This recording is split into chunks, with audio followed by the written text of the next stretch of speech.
1994, the campus of Cal State Northridge was literally shaken to the ground by a massive earthquake that destroyed a lot of the university. 15 years later, another crisis has materialized at CSUN, an unprecedented economic crisis. Why is that the burden of the economic crisis being laid on the backs of students and teachers and not the system or systems responsible for it, i.e. military-industrial complex or the prison complex? Who exactly is accountable for the decision to purchase a bomb or build a school or buy a book? The Northridge campus in 2009-2010 took a cut of $305 million, or 24% of its base, with a loss of 546 courses and 99 faculty. Our problem is not money. Our problem is the way we've been governing ourselves under the aegis, under the powers of big business and a Republican and Democratic Party that have not demonstrated their care for the well-being of the 310 million people. Do you feel that elected representatives from the Green or Peace and Freedom parties would be beneficial? I'm not sure that the issue is the party or the platform.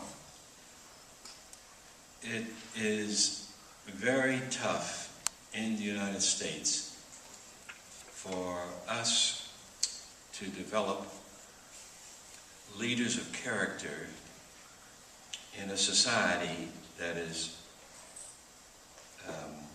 permeated with racism, sexism, violence, power, domination, control, and greed. Our main demand is Chancellor Reed's resignation. He's been in office since '98, and since he's been in office, he hasn't showed that student interest is a priority for him.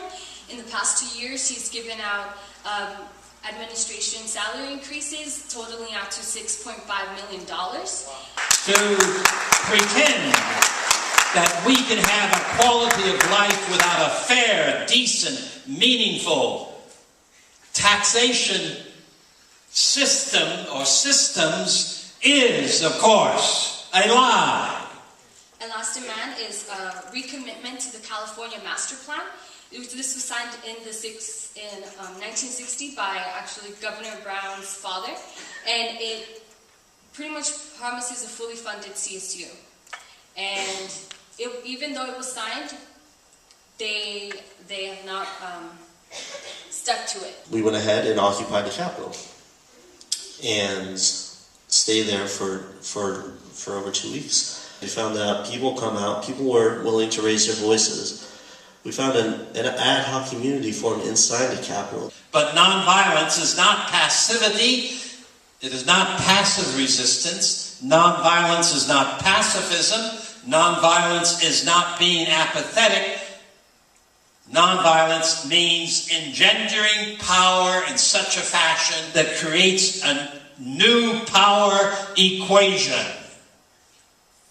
that the status quo cannot ignore or avoid.